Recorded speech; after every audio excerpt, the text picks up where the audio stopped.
kind of sucks.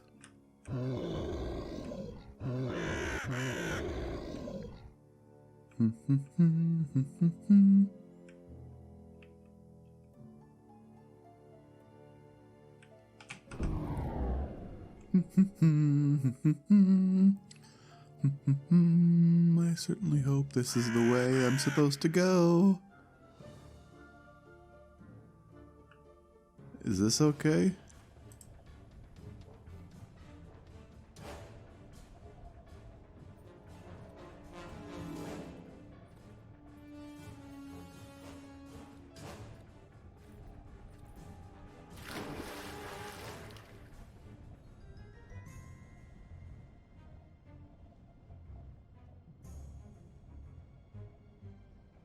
A boot had fallen off the haunted armor as it fell in the pond. This seems like a trap. Typhil's boot was all that remained of his possessed armor. I really wanted my armor. Those.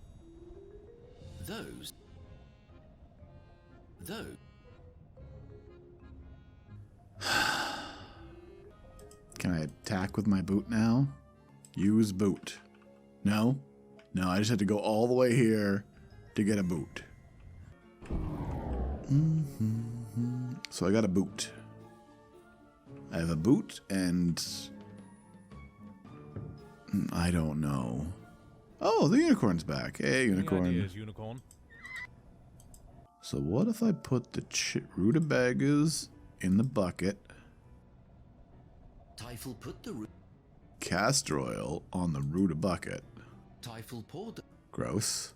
Boot on the bucket? Placing that in... How about this chest near the Placing bucket? that in... Chest on the unicorn? That. Unicorn on bucket? Oh, okay. Well, Look at those delicious rutabagas in the bucket, unicorn. wouldn't the unicorn have Don't you just want to eat them? pooped anyways? Gross. The unicorn poop closely resembled gold, but did not smell like it. Just because it's gold colored doesn't mean it To put resembles. that in the chest, Typhil chuckled at the thought of making the haunted boot step. Those. That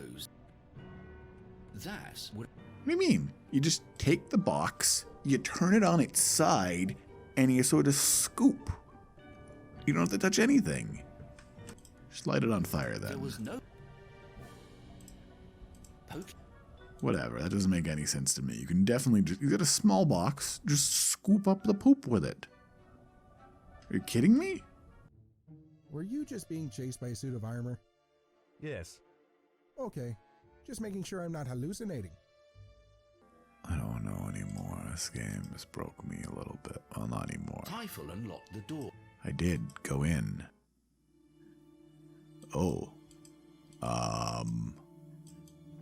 Oh, there it is. Sir Typhil lit all the lamps. Oh. Do we have to do another blood sacrifice? Wait, is that water on the roof? What? Okay, I got the achievement. Good, I didn't have to read the other ones. I am in a dire and dreadful mess. It began with an unfortunate failing of words between myself and the groundskeeper in my laboratory. The words being, "Don't go in there," and "Ah!" as the blade of my elaborate trap liberated the oaf's head from his body. Uh-oh. This was quite a horrid turn of events, as you might imagine, since I had not yet found a replacement.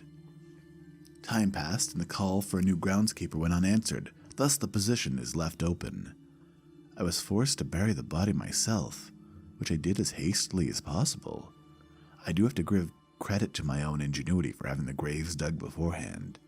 However, no sooner than the next morning did I discover that Elaine had dug up his grave and built a cage with his bones, now living inside of it, calling herself a prisoner of love. That's pretty goth. That's pretty goth. I don't know. I don't know, maybe I don't know goth, and I don't know, that sounds pretty goth. Suspecting that things were going downhill, I went to retrieve my fortune with the aim to move us all from this cursed location. However, upon pulling the chest from its hiding spot, I discovered it was empty. Surely the work of those two drifters. Suddenly, the idea to stash all of my money in a chest at the bottom of a pond seemed quite silly. Though we are now penniless, the days pass mostly without incident. I set about dismantling the most deadly of traps around the property, as I have no more fortune to protect. Siphon has proved to be even worse cook than Elaine, who remains in her cage and barely eats the food we pass to her. Siphon has consumed most of the wine in the house to my dismay. The property has begun to fall into disrepair. Such work is for animals, not researchers or their family. Yet we have no money for which to hire a new groundskeeper. I have had a spark of inspiration. I could summon the former groundskeeper and bind his spirit to this land.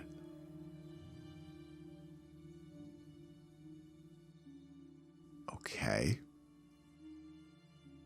The house will be tended for all eternity. My dearest Elaine will surely free herself upon seeing him, but cannot lust after an incorporeal spirit? Oh, friend, I would say that she probably could if she put her mind to it. Most brilliant of all, I will owe him no wages. I am quite certain this plan is foolproof. I pulled out an old tome I found in the used bookstore years ago called The Big Book of Arcane Magic. In it there are instructions for constructing an altar and a spell which will summon the spirit. Once the altar is built, I shall summon him and our troubles will be over. Summoning the spirit seems to have been a mistake. Upon arriving, the dense brute demanded my fortune in recompense for some perceived slight and threatened in dramatic fashion not only my life, but the lives of my daughter as well. It seems not even death could cleanse the evil from this being. When I told him the fate of the treasure, he did not believe me. I cannot convince this spirit to either tend the garden nor leave me be. Furthermore, it now seems we are unable to leave the woods. Any attempts to do so return us to the edge as if we had never left. After days of suffering, the priest I summoned finally arrived. I asked him to perform an exorcism post-haste, but he claimed that he didn't know how. What kind of dullard have they sent me? With no graves to bless, he was on his way, but returned quickly as he found he could also not leave the forest. Weeks have passed, and with it, the living members of the land slowly dwindled. First was Siphon, found lying dead in the garden. I suppose the empty wine bottle nearby was what the ghosts used to kill her, attempting to make it look like an accident. But I am no fool. Stop looking over my shoulder as I write. Pardon, but it's very irritating when he does that. Second was my beloved daughter, Elaine. Grief-stricken by the passing of her sister, as well as the torment by her former lover, she stopped eating or drinking altogether, until death came for her. I buried them both whilst the spirit criticized my shovel technique. He also called me a willowy choir boy, which hurt my feelings. This is also what my wife used to call me before her untimely passing. I suppose it was lucky the priest was here to bless their graves. Only the priest and I remain now, and we are growing weak, subsiding upon only pond water and rutabagas.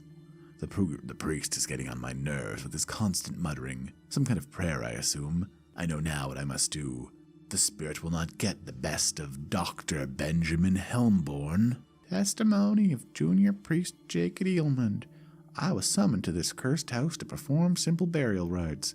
When I arrived, there were no graves to bless, just a family of maniacs. However, when I attempted to leave, it proved impossible. The grounds were haunted by a spirit it seems the owner had himself summoned. Having been a junior priest for only a week, I have not yet been taught the technique of exorcism. This was supposed to be an easy gig. Get in, bless some graves, get out. I found the owner yesterday sitting inside the remaining grave screaming, "You'll not kill me, I'll show you, I'll do it myself," and laughing hysterically. He then plunged a kitchen knife into his throat, leaving me as the last one alive. I washed the knife and put it in the kitchen after covering him and blessing his grave. It's the least a person deserves. Using a rudimentary book of magic they have here, I was able to summon the spirit whenever I like using the altar built by the mansion's owner. However, it does nothing but demand treasure, of which I have none. Maybe unicorn poop will satiate it. The altar's dark magic seems to be slowly corrupting the very fabric of reality in this room. That was not in any of my textbooks. I do not believe there is any more I can do in here. I will lock this room so that no others stumble upon this horrible thing, and set off to scour the cursed ruins nearby for any possible magical artifact that may be of use to me. What with the area crawling with monsters and me with no battle training, I probably won't return. Junior Priest Jacob